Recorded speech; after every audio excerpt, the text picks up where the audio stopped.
Getting rich. The American dream. To get all you want, when you want it. Today it may seem as impossible to get rich as moving the planets. News coverage stacks the odds against you with stories about college grads unable to get the job they want. These guys won't help make you rich, no matter how much you protest.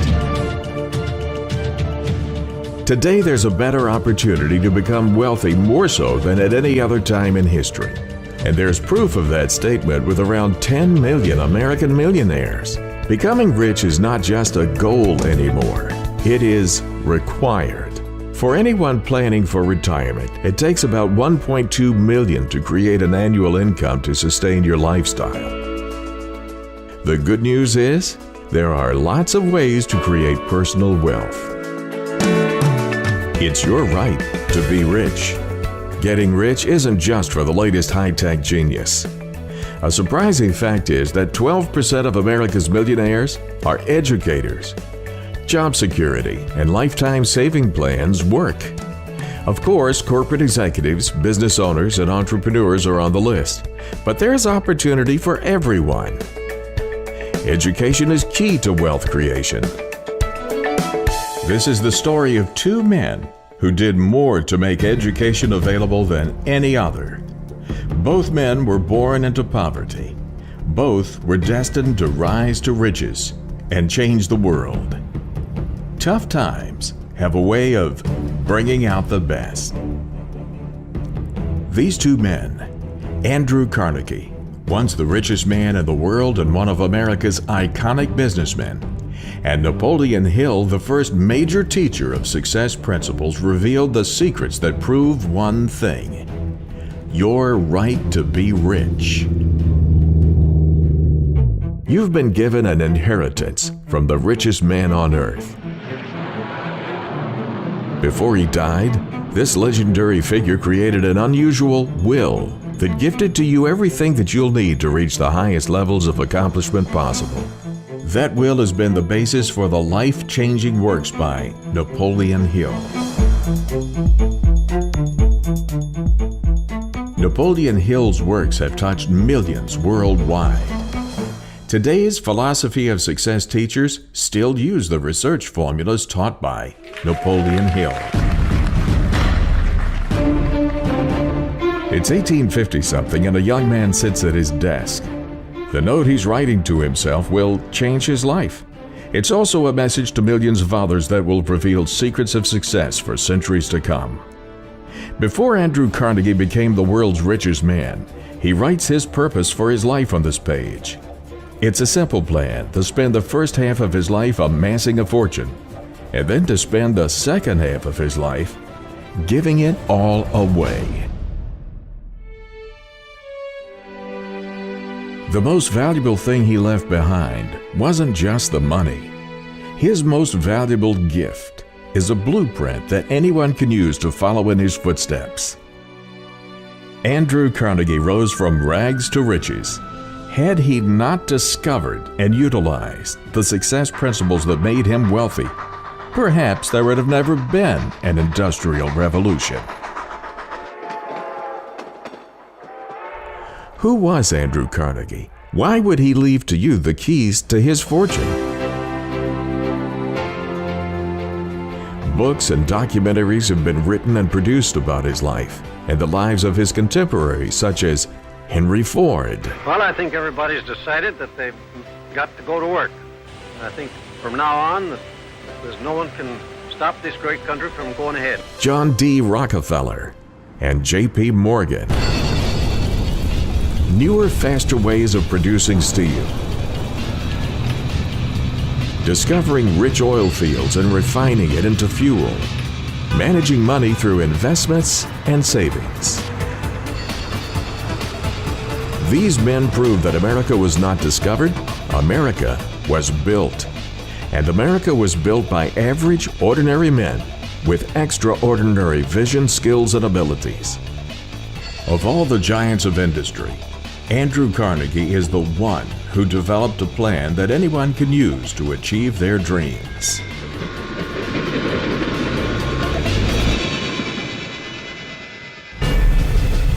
If Andrew Carnegie sat across from you today and asked, "Why do you want to be a millionaire?"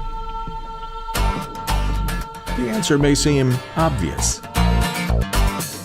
Instead of all the things you could buy, he would most likely advise you to become wealthy not because of the things you can buy, rather because of what you become. Becoming rich is not your signature moment. What you become in the process of pursuing wealth is your signature moment. Andrew Carnegie became the richest man on the planet and ended up giving it all away. And his example has led contemporaries like Bill Gates and Warren Buffett to follow in his footsteps. These two are leading others to follow. They created the Giving Pledge to motivate America's wealthiest individuals and families to give away the majority of their fortunes to charity. Andrew Carnegie was born in Scotland in a typical weaver's cottage with only one main room in 1835. The town was the medieval capital of Scotland.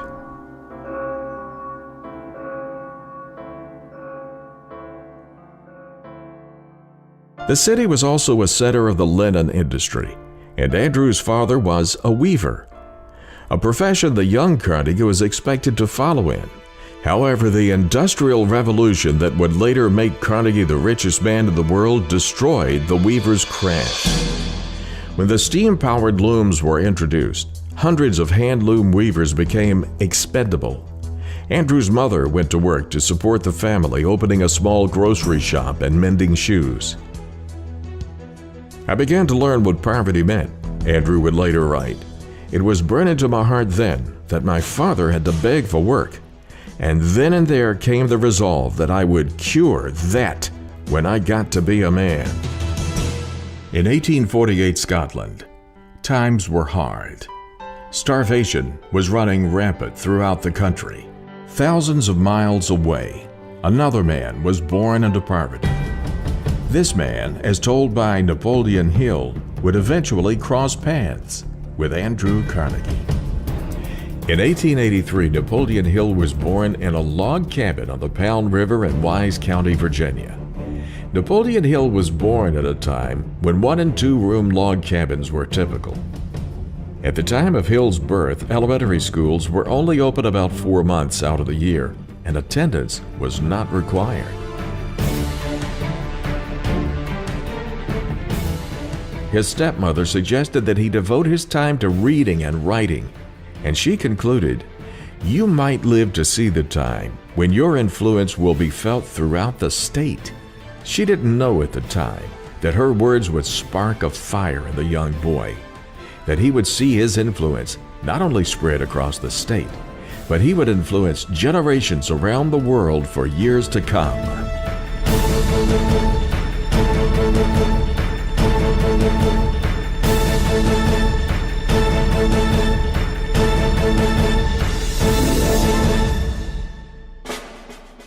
Back in Scotland, and much earlier, Andrew's uncle George Lauder introduced him to the writings of Robert Burns and historical Scottish heroes such as Robert the Bruce, William Wallace, and Rob Roy.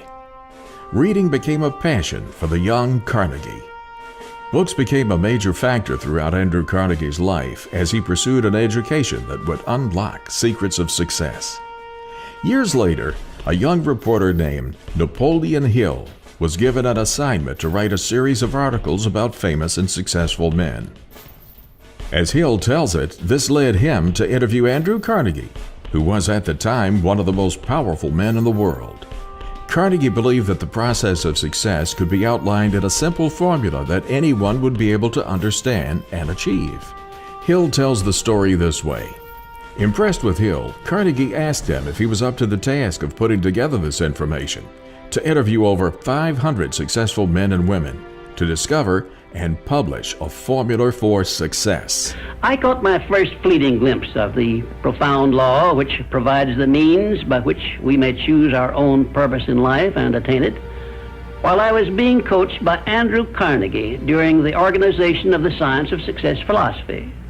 I had just finished telling Mr. Carnegie that I feared he had chosen the wrong person to give the world the first practical philosophy of personal success because of my youth, my lack of education, and my lack of finances. Well, at this point, Mr. Carnegie delivered a lecture that I shall never forget because it changed my entire life and paved the way for my helping to change the lives of millions of people, some of them not yet born. Let me call your attention to a great power which is under your control, said Mr. Carnegie. A power which is greater than poverty, greater than the lack of education, greater than all of your fears and superstitions combined. It is the power to take possession of your own mind and direct it to whatever ends you may desire. As a result of Hill's studies based on Carnegie's introductions, the philosophy of achievement was offered as a formula for rags to riches success. Napoleon Hill's life work has become the basis for the multimedia system called Your Right to Be Rich. Publishing would become instrumental in the life of Napoleon Hill. James Monroe Hill, Napoleon's father, was the son of James Madison Hill, an English-born printer who emigrated to America in the 1840s. James built a press and began publication of Zephyr, Wise County, Virginia's first newspaper. At the age of 13, Napoleon took his first paying job. It was after school in the coal mines. Coal mining was a dirty, hard job, and Napoleon, at $1 a day wages, quickly decided that coal mining was not a future that he desired. When he turned 15, he became a news reporter in the mountains of Wise County and saw that job as an excellent choice to replace coal mining or farming. A few years later, Napoleon went to work for Rufus Ayres, a prominent attorney who had been Attorney General of Virginia, and in 1901 was one of the wealthiest men in Wise County. Ayres was involved in coal mining, the lumber business, and banking, and he owned the Big Stone Gap Post. Ayres encouraged Napoleon to study law. While Napoleon Hill attended Georgetown Law School in Washington, D.C., he went to work for Robert L. Taylor, a former governor who published Bob Taylor's magazine. While working for Bob Taylor, Napoleon agreed to interview successful business people. At the age of 25, he found himself at the mansion of Andrew Carnegie. It was that interview that defined the balance of Napoleon's life, and it was the turning point that would change the lives of people all over the world. Considering challenges that faced the Carnegie family in Scotland, the Carnegies decided to move to Pennsylvania for the prospect of a better life. The decision was made to sell the looms and the furniture by auction to help pay for the trip. The proceeds of the sale were most disappointing. The looms brought hardly anything, and the result was that 20 pounds more were needed to enable the family to pay passage to America. William Carnegie, Andrew's father, sang one of the popular songs of the day to the family to encourage them to head west to America. These are the words of the song. To the west, to the west, to the land of the free, where the mighty Missouri rolls down to the sea, where a man is a man, if he's willing to toil, and the humblest may gather the fruits of the soil. The song was later manifested into a driving force in Napoleon Hill's lessons. Napoleon Hill explains the driving force of ideas. I want to describe my discovery in the simplest terms possible, because it will reveal to you why it is true that whatever the mind can conceive and believe, the mind can achieve, regardless of how many times you may have failed in the past or how lofty your aims and hopes may be. And so the long journey began. The Carnegie family sailed from Glasgow in 1848. The arrival at New York was bewildering. New York was the first great site of human industry. The bustle and excitement was overwhelming for the young Andrew.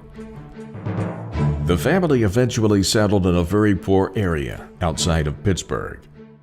Young Andrew got his first job at age 13 as a bobbin boy, changing spools of thread at a cotton mill, 12 hours a day, 6 days a week.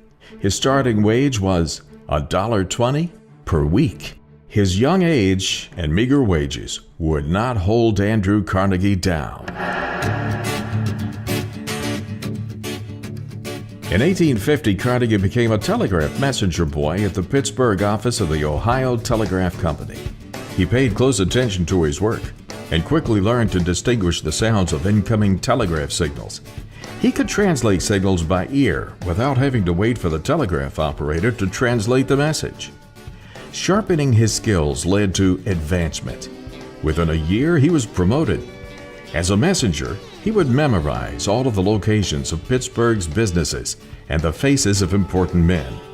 He made many connections this way.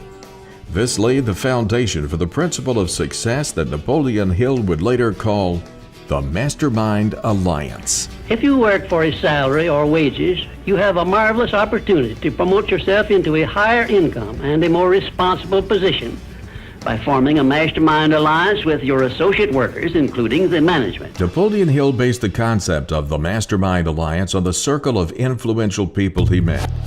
It all started when Carnegie gave Hill a letter of introduction to Henry Ford. The young man makes up his mind to work. There's no limit to what he can do.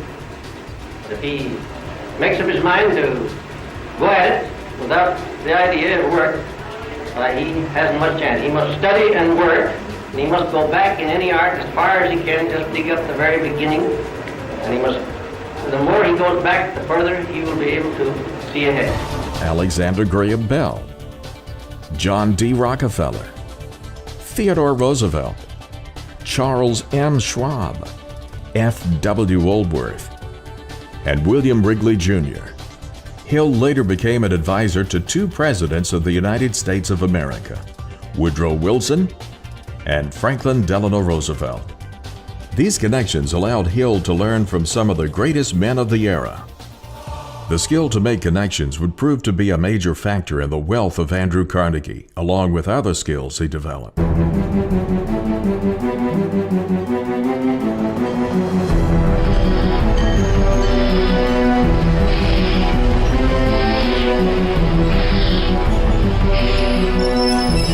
Through the young life of Carnegie, his willingness to work hard, his perseverance, and his alertness soon brought great opportunities to him.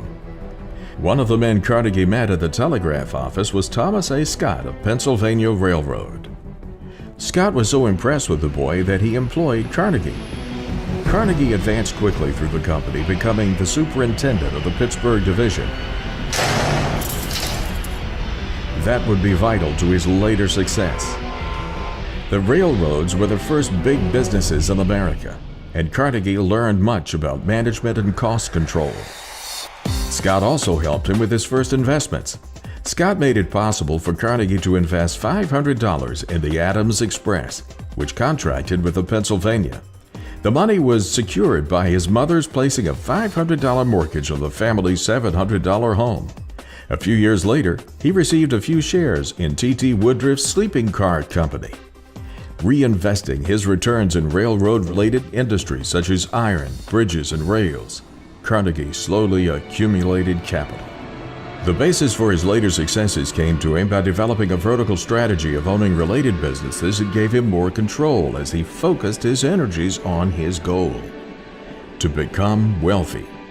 That definiteness of purpose became another lesson that Hill published. When you speak of your poverty and lack of education, Mr. Carnegie explained, you are simply directing your mind power to attract these undesirable circumstances, because it is true that whatever your mind feeds upon, your mind attracts to you. Now you see why it is important that you recognize that all success begins with definiteness of purpose, with a clear picture in your mind of precisely what you want from life. Andrew Carnegie elaborated on definiteness of purpose as a power to achieve the financial goals you desire, as Hill explained. First, decide definitely where you wish to be and what you wish to be doing during the next 3 years. And second, decide how much money you desire to be making and what you are going to do to earn it. And third, form a mastermind alliance with at least one person in your immediate family and at least one other person among those to whom you are selling your services. By taking these 3 steps, you will have gone a long way toward appropriating the great master key to success. As a young boy, Andrew Carnegie loved to read. Carnegie's passion for reading had been given a great boost by Colonel James Anderson. Colonel Anderson opened his personal library of 400 volumes to working boys each Saturday night. The books he read and the lessons he learned drove him to become a self-made man in both his economic development and in his intellectual and cultural development. Through his reading, he was empowered to find a universal truth. Then Mr. Carnegie continued his speech with a description of a great universal truth which made such an impact upon my mind that I began then and there to give myself a new outlook on life and set up for myself a goal so far above my previous achievements that it shocked my friends and relatives when they heard about it. Everyone, said Mr. Carnegie, comes to the earth plane blessed with the privilege of controlling his mind power and directing it to whatever ends he may choose. But, he continued, everyone brings over with him at birth the equivalent of 2 sealed envelopes, one of which is clearly labeled, the riches you may enjoy if you take possession of your own mind and direct it to ends of your own choice. And the other is labeled, the penalties you must pay if you neglect to take possession of your mind and direct it.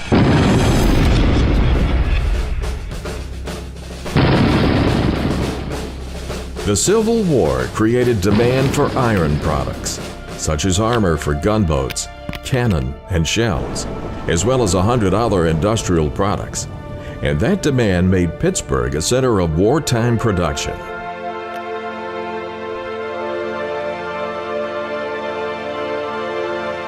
After the war, Carnegie left the railroads to turn his attention to the Keystone Bridge Company to replace wooden bridges with stronger iron ones. Steel was used for railway lines and girders for buildings and bridges. Carnegie made his fortune in the steel industry, controlling the most extensive integrated iron and steel operations ever owned by an individual in the United States. One of his great innovations was developing cheap, mass production of steel with the Bessemer process. The steel price dropped as a direct result, generating greater sales and millions for Carnegie. Even with all these successes, there were hard times. Carnegie had to overcome many challenges, even at his highest levels of success. One that impacted him for the rest of his life was his company's conflict with his labor force. During a severe period of national economic recession in the early 1890s, labor unrest was at its height. In 1892, while Andrew Carnegie was traveling back to Scotland with his family to visit his homeland, back in America, the management of his company, under the guidance of Henry Clay Frick, faced the Homestead strike.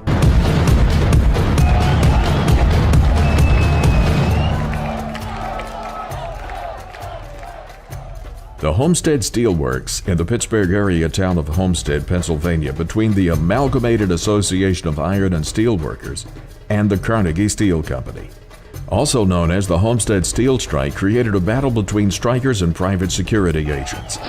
The battle was one of the most serious disputes in U.S. labor history. Carnegie managed to overcome adversities. That lesson is vital to success. Napoleon Hill later wrote, "Every adversity has the seed of an equivalent or greater benefit." Indifference cannot create a mastermind alliance for you. A negative mental attitude can bring you nothing but failure. Remember always, you are where you are and what you are because of your mental attitude in which you relate yourself to other people. Remember also, your mental attitude is the one and the only thing over which you have complete control. In 1901, Andrew Carnegie was considering retirement. To make this happen, he once again relied on his contacts. Control your mental attitude and make yourself friendly and agreeable with everyone with whom you are closely associated if you expect friendly cooperation in return. Carnegie also taught this principle, that a great business is seldom, if ever, built up except on the lines of strictest integrity. He has said it's not the letter of the law, but the spirit of the law that must be the rule. Always give the other party the benefit of the doubt. Success is something which has to be planned, and success is something which has to be earned in advance. True, there is such a thing as luck, but just remember that luck is something you can create for yourself if you know the rules and follow them just as I give them to you. Remember, too, that success in the higher brackets of achievement is something that can be had only by taking others along with you. And the best definition of success, which I know, is this. Success is the knowledge with which to get whatever you want from life without violating the rights of others and by helping others to acquire it. At that time, Andrew Carnegie considered John Pierpont Morgan as America's most important financial deal maker. J.P. Morgan knew how efficiently Carnegie produced profit. He envisioned an integrated steel industry that would cut cost, lower prices, produce greater quantities, and raise wages to workers. To do this, he needed to buy out Carnegie. So Carnegie wrote the asking price for his steel business on a piece of paper and had it delivered to Morgan. Morgan accepted without hesitation, buying the company for $480 million.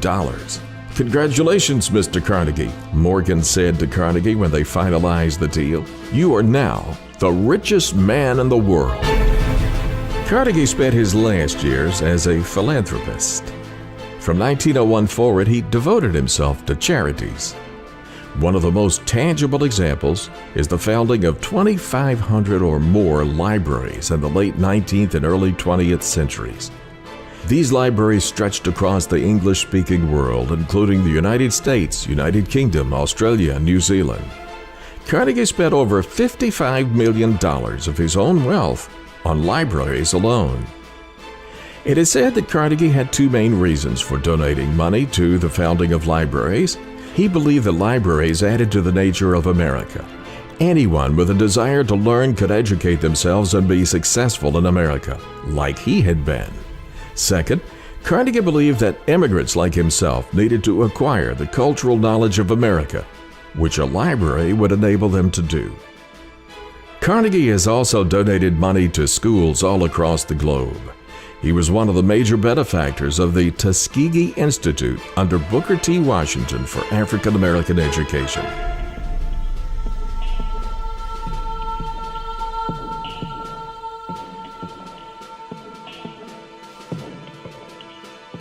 Carnegie represents the idea of the American dream. He was an immigrant from Scotland who came to America with nothing and became successful.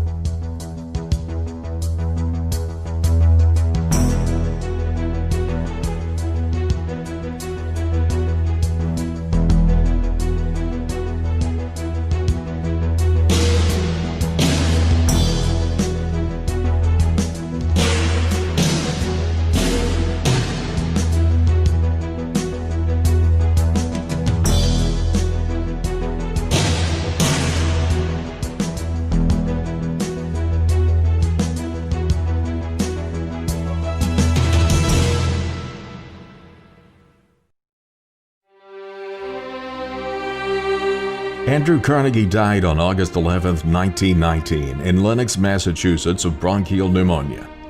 He had already given away over $350 million. Andrew Carnegie discovered and shared his skills and knowledge with Napoleon Hill, who went on to create a remarkable multimedia course, Your Right to Be Rich. Through purpose, attitude, and the willingness to work for it, he taught that individualism, private property, the law of accumulation of wealth, and the law of competition are the highest results of human experience. He had a strong opinion against inherited wealth. Carnegie believed that the future leaders of society would rise from the ranks of the poor. Carnegie believed in this because he'd risen from the bottom. He believed the poor possessed an advantage over the wealthy.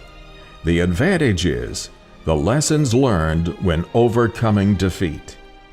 His 1889 article proclaiming the gospel of wealth called on the rich to use their wealth to improve society, and that stimulated a wave of philanthropy. Napoleon Hill followed Mr. Carnegie's lead. In 1962, the Napoleon Hill Foundation was established as a non-profit charitable educational institution. It's dedicated to making the world a better place in which to live. Napoleon Hill died in November 1970. The American dream is still very much alive.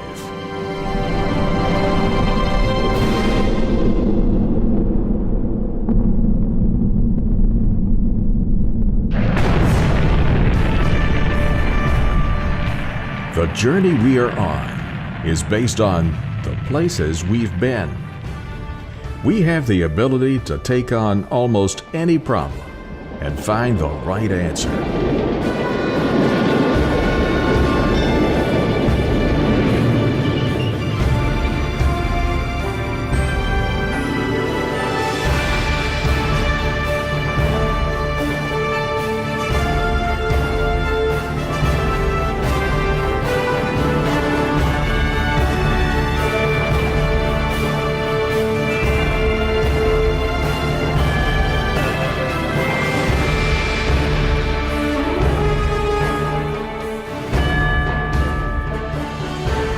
The same principles that made Carnegie wealthy are the same principles that drive success and wealth today.